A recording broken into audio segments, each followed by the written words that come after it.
By the way, you mentioned the Man City fans. Foreman, prime for prime. Just wanted to toss that out there. Yeah, there's a discussion going on in the Foreman's chat. too fucking slow, man. What George Foreman? What prime George Foreman or? No, prime. Or I the hope one they're that talking prime. No, they're saying the 70s Foreman. 70s Foreman gets taken out by Tyson. He would absolutely destroy Mike Tyson. I think it's the other way around. Well, you think George Foreman would destroy Mike Tyson? George Foreman hit harder than Mike Tyson. Believe me. Yeah, his punching technique was garbage, man. Doesn't matter. Did you see what he did to Joe Fraser? Frazier was Chisora, man. Cruiserweight. Frazier was on the level of Chisora. Let's just be real, man. Frazier was Chisora. Go watch Frazier. He's 205. I mean, he was small. Yeah, he was a very small heavyweight. I'm serious. Watch their fights back to back, bro. Honestly, watch their fights back to back. Watch Prime Frazier and watch Prime Chisora and tell me how they're different, because they're not. Oh, come on. Wait, What does that tell you about Ali then? I like you, bro. What does that tell you? And I like you. Get out of here, Ali. Come on. He was on cocaine apparently. No, what you say? Ali was a great fighter. There's no doubt about it. He was a great fighter, but comparing these old guys to new age fighters, only a few of them would really be what they were back in the day, like Sugar Ray Robinson. Listen, I watched the prime Mike Tyson in his prime, fucking struggle with Bone Crusher Smith. It was probably one of the worst fights I've ever seen in my life. And this was a prime Mike Tyson, and he got bullied by Bone Crusher Smith. Not bullied by punching Tyson, but in the hold, because that's what he did, was hold and manhandle Tyson, and he got bullied. Can you imagine George Foreman in the ring? But George Foreman lost to a 5'7", 180-pound little midget in the amateurs. They had to give him fucking oxygen and scrape him off the canvas in the Olympics. I mean, you watch George Foreman struggle with Peralta. I mean, come on, that dude was a light heavyweight, and arguably, I thought George Foreman won, but the crowd booed the shit out of George Foreman. Everybody struggles. Tyson struggled with the fucking big ass roided up Bone Crusher Smith. George Foreman struggled with midgets, man. So the Ali's era is so overrated. It's crazy. I mean, those guys didn't know how to. Ali was the only one who knew how to throw straight punches. That's why he whooped them all. Wait a minute. He was the only one that threw straight punches. Yeah. And listen, I mean, come on, let's not even talk about those fights. That was a joke. Man, you're having a bit of a moment here. You're about to cross you're about to cross the line here, Precise, and I want to make sure that you know what you're getting into here. Yeah, because there's a lot of Fraser fans on the chat saying, well, defending Joe Fraser. Yeah, because I mean, look. Say what you want to say. More power to him. I mean, I like you, Precise, man. I like you, brother. I do watch your channel. It has nothing to do with it, whether you like me or not. It has nothing to do with Joe Fraser being Chisora. Yeah, but I've got to tell you, you know what I mean? Nah.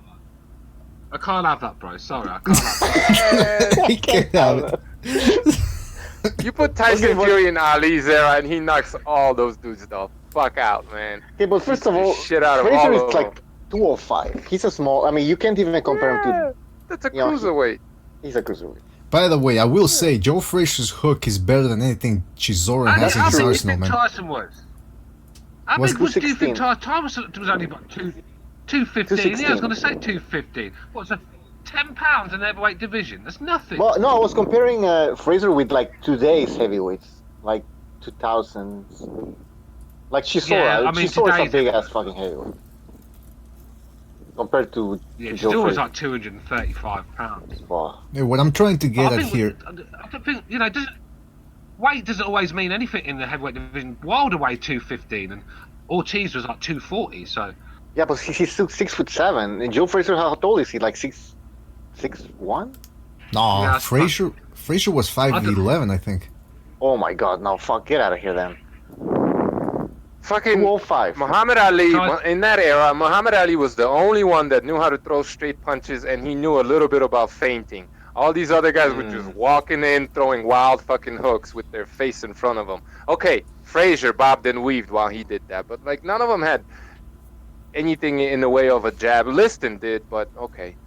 And all they did is just charge forward and throw wild punches without setting them up. Like, I mean, I've watched enough of the old heavyweights to let you guys know that fucking Floyd Ali era is Patterson, but he was a overrated. midget. That whole era is so fucking overrated, man. It's also 15 rounds. They also did 15 rounds.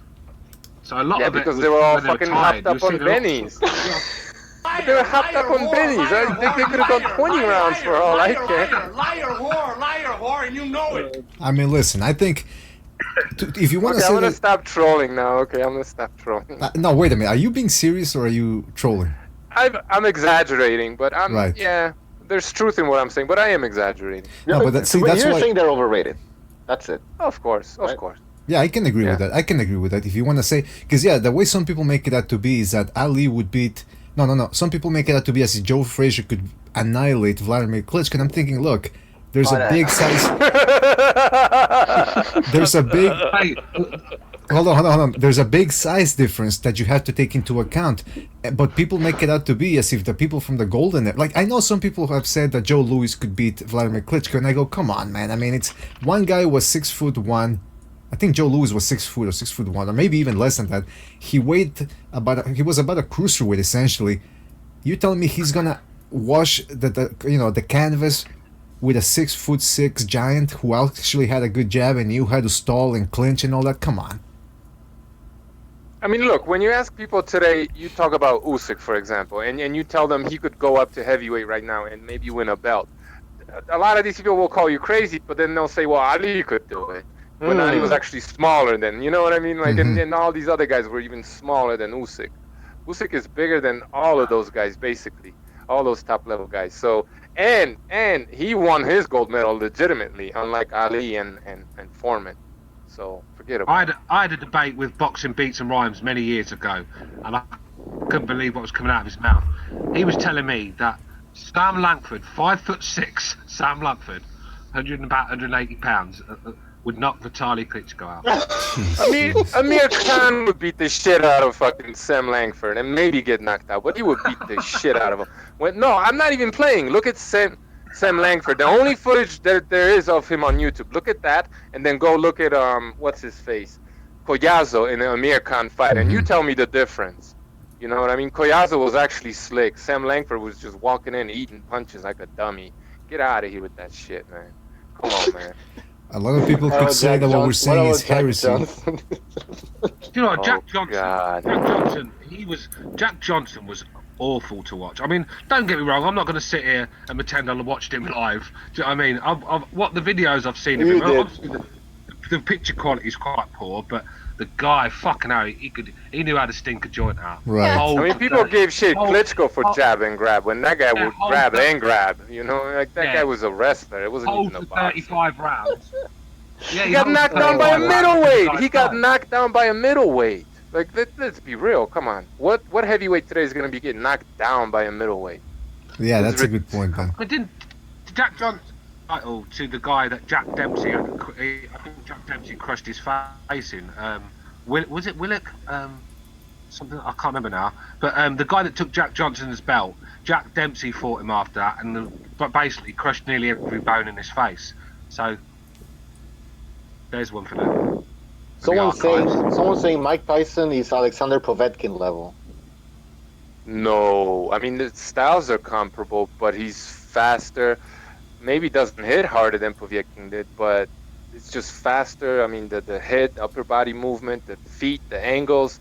No, he's Povetkin like 2.0 Mike Tyson. I'm sorry. He's much better than Povetkin. Well, Reese Mack is asking, if you've never watched Jack Johnson, how can you say he stunk? Because I have seen him. I've seen him on video. I've got eyes and they work. Fuck me. Yeah. I think they misunderstood what Stu was saying. I'll say this, though. I've seen certain fighters, too, from the 40s and 30s. Some of them look like they were slapping. and I know it's heresy to criticize fighters from that era, the golden era of boxing, but come on, I mean, boxing has evolved. Some of those guys were slapping with their shots. That and Listen, the people were, he wants to say about Jack Johnson. How do you know I stuck the joint out? Because I'm watching a video of highlights, and all I'm seeing for 45 rounds is the same shit: a jab and a hold. And he's fighting in 100 degrees heat, and half the time his opponents are white dudes who can't handle the fucking heat, and they fall apart, and he takes over. I mean, that's basically it. Wait a minute, are you saying because he was black genetically he could handle the heat better? Is that what you're saying? Well, of course he can. He's got melanin, hasn't he? I just wanted to hear you say it straight out. But look, listen, a lot of these guys from the 1930s, think about it, or the 1920s, take away 20 years, or I don't know how, around that time, a lot of these guys had just begun, the modern version of boxing, the Queensberry rules, had just been developed. So it was a very rudimentary form of boxing. It's only natural and obvious to know that boxing today has evolved. I mean, I remember I used to get into discussions back in the early 2000s because there was a boxing forum, and then in that same boxing forum there was a subsection called the classic section. And in the classic section there were a bunch of old guys that hung around there, and they could tell you all the facts about this fight, that fight, who beat some obscure Colombian fighter in the 1930s for the junior featherweight title and all that.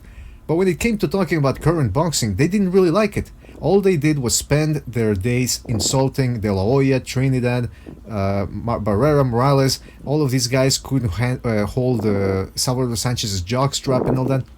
And I'm thinking, man, you're living in the past. If you really are truly a fan of boxing, then you have to appreciate what we have today. And you cannot say with certainty that today's fight, that's the other criticism. They say, well, today's fighters don't have heart. Today's fighters don't have technique. People in the past had better technique. I think you still have fighters with very good technique. A lot of these top 10 pound for pound guys are pretty good. You can't, I think people exaggerate. The technique is far better today. It's far better today. What are these people saying? That's what I don't get, man. It's a standard. I think back then they didn't have any standards. It was just a fight. But now we're quite educated boxing fans. We know it's not just a fight boxing. There's a lot more to it than that. And if you know the sport, you can see with your own eye if someone's doing something right or if they're looking good at what they're doing. And we're more we criticise more these days because we're more knowledgeable. Back then they weren't really knowledgeable fans. They didn't have Google Hangouts where we could discuss boxing. What they saw was they didn't even see the fights. It was on radio.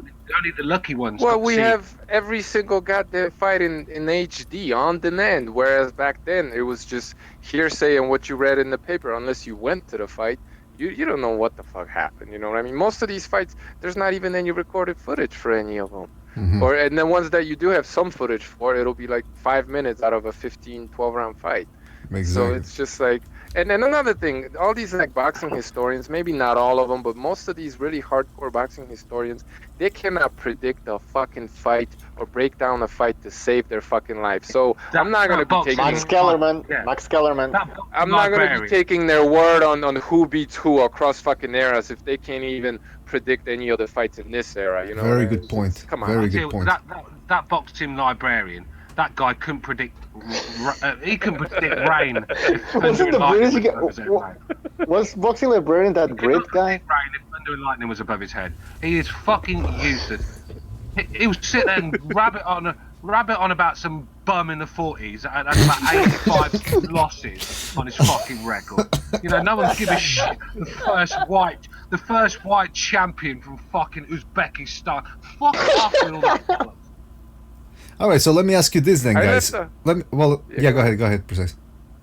I left a comment on his Roy Jones Jr. video saying that, which is a fact, that Roy Jones Jr. was never champion in any division. He never beat the best in any division. That's a fact. Yeah, that's a fact. It doesn't matter how many belts he had. That's a fact.